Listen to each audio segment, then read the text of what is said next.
আপুনি আনৰ আগত মিছা কথা যিমান ধুনীয়াকৈ নকওক কিয়, যিমান পলিচ মাৰি নকৰক কিয়, যিমান চিকুণকৈ যিমান কনফিডেণ্টলি নকওক কিয়, কিন্তু সত্য এদিন নহয় এদিন প্ৰকাশ পায় মানে দেই। নমস্কাৰ বন্ধুসকল, এম মটিভেশ্যন চেনেলৰ অন্য এটা নতুন ভিডিঅ'লৈ সকলোকে স্বাগতম।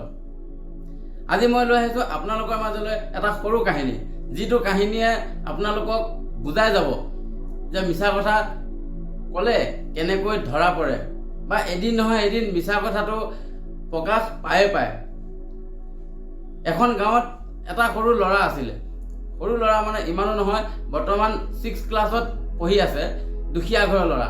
আৰু ল'ৰাজনৰ অনলি বাপেক আছিলে এইখন পৃথিৱীত, মাক বৰ্তমান এইখন পৃথিৱীৰ পৰা অৱসৰ ল'লে। তো বাপেক আৰু পুতেক দুইটা একেলগে এখন সৰু এটা প্ৰজাত জীয়াই আছিল। ল'ৰাটো 6 ষ্টেণ্ডাৰ্ড পঢ়ি আছিল আৰু বাপেকে সৰু এটা কোম্পানীত এটা ড্ৰাইভিঙৰ কাম কৰিছিল। সেই কণমানি ল'ৰাটো কম বয়সতে ক্লাছ 6ত পঢ়ি থাকোঁতে এটা বহুত ডাঙৰ বেমাৰৰ চিকাৰ হ'ব লগা হ'ল। সবচে বড়া ৰোগ কিয়া কহেগা লোক।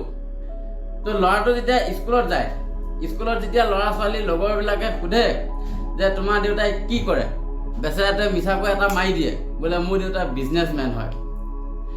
তো তেনেকৈ সেই বাক্যটোৱে বা সেই মিছা কথাটোৱে ল'ৰাটো চলিবলৈ ল'লে আৰু এনেকৈ দিন বাগৰি গ'ল। এদিন দুদিনকৈ গৈ থাকিল আৰু যেতিয়াই স্কুলত অভিভাৱকৰ মিটিং পতা হয়, তেতিয়া সেই ল'ৰাজনৰ বাপেকটো নগৈছিল, এবচেণ্টত থাকে। আৰু তেতিয়া প্ৰিন্সিপালে ল'ৰাটোক সোধে যে তোমাৰ দেউতা নাহিলে, বাকী সংখ্যকটো অভিভাৱক আহিছে, তো তোমাৰ দেউতা কিয় নাহিলে?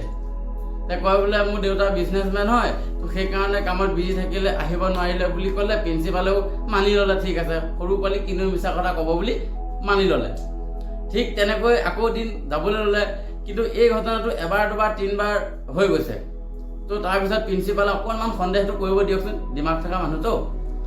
তো ক'লে তোমাৰ দেউতাক স্কুললৈ মাতা, এতিয়া অভিভাৱকৰ মিটিঙৰ কাৰণে নহয়, পাৰ্চনেলি মাতিবলৈ ক'লে। আৰু সেই হিচাপত ফোন কৰিলে, ফোন কৰি মাতি দিলে। এতিয়া বাপেকটো ড্ৰাইভাৰ হয়, মানে ল'ৰাটোৰ বাপেক ড্ৰাইভাৰ হয়। তো ভাল কাপোৰ কানি নাছিলে, ল'ৰাটো ঘৰত আহিলে, মানে বাপেকক নেক্সট দিনা মাতি পঠাইছে। তো ঘৰত আহিলে ল'ৰাটোৱে এতিয়া বাপেকক বুদ্ধি দিছে, কয় আমুকতে খুৰা এজনে আছে নহয় ভাল, তেওঁৰ পৰা ভাল কাপোৰ চুট বুট কিবা কিবি লৈ আহি পেলাই পিন্ধি যোৱা, এটা বিজনেছমেন হৈ যোৱা। তো ঠিক পিতেকৰ আইডিয়া শুনি বাপেকেও সেইটোৱে কৰিলে। তো তেনেকৈ ওচৰ খুৰা এজনৰ পৰা, লগৰ এজনৰ পৰা আনিলে, কাপোৰ কানি বিচাৰি আনিলে আৰু সুধি যেনেকৈ নহওক মেনেজ কৰিলে, কৰি পিন্ধি গৈ স্কুলত গুচি গ'ল। এতিয়া প্ৰিন্সিপালে ইংলিছত কৈ আছে নহয়, তোৰ ল'ৰাটো এনেকুৱা পঢ়া শুনা বেয়া হৈ গৈছে, কি হৈছে, টেনশ্যন হৈছে, কেনেকুৱা কি, তুমি ভালকৈ গাইড নকৰা, পোৱালিটোক ভালকৈ চকু নিদিয়া, বিজনেছতে বিজি থাকা, তেওঁ মাকো নাই, তুমি অকণ লক্ষ্য কৰিবা। এই গোটেইখিনি কথা প্ৰিন্সিপালে ইংলিছতে একে ধুই পেলালে। তো লাষ্টত এতিয়া ড্ৰাইভাৰ যিটো মানে ল'ৰাটোৰ বাপেক একো বুজি পোৱা নাই। তো তেতিয়া প্ৰিন্সিপালক ক'লে বোলে সৰি ছাৰ, ক্ষমা কৰি দিব, আচলতে মই বিজনেছমেন নহয়, মই এটা সৰু কোম্পানীত এটা ড্ৰাইভাৰ কাম কৰোঁ, এটা এজ এ ড্ৰাইভাৰ হিচাপে মই থাকোঁ। তো তেনেকৈ বুলি কোৱাৰ লগে লগে প্ৰিন্সিপাল আচৰিত, তুমি এনেকুৱা কাম কৰা, তো তোমাৰ ল'ৰাইতো মোক এনেকৈ বুলি কৈছে, তো ইমান ডাঙৰ মিছা কথা কিয় ক'লে? তাৰপিছতে মাতিলে ল'ৰাটোক, বোলে তুমি এনেকৈ কিয় কৈছা, ইমান ডাঙৰ মিছা কথা কিয় লুকুৱাব লাগে? তেতিয়া ক'লে বোলে নহয়, এতিয়া মোৰ লগৰবিলাকে সোধে, মোক বহুত ঠাট্টা কৰে, মোৰ ওপৰত হাঁহে, সেইকাৰণে মই মিছা কথা কৈ পিনে মানে ক'ব লগা হ'ল, আৰু তাৰ বাবে মোক ক্ষমা কৰি দিয়ক। বাপেকেও ক্ষমা সুধিলে যে মোৰ ল'ৰাটোৱে যি কৰিলে ভুল হৈ গ'ল, আজিৰ পৰা নেক্সট টাইম এনেকুৱা নহ'ব, তেনেকৈ বুলি ক'লে। কোৱাৰ পিছত প্ৰিন্সিপালটো আকৌ ভাল আছিল মনৰ ফালৰ পৰা, আৰু বাকী ফালৰ পৰাও বহুত যথেষ্ট ভাল।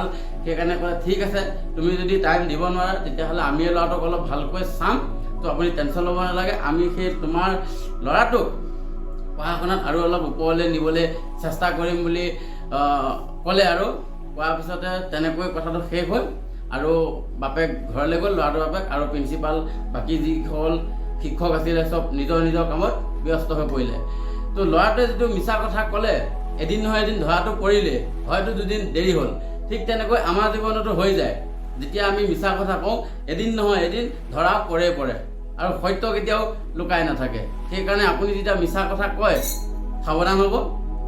মোৰ মতে নক'বই, যদি কয়তো প্ৰকাশ পাবই, তো সেইকাৰণে সাৱধান।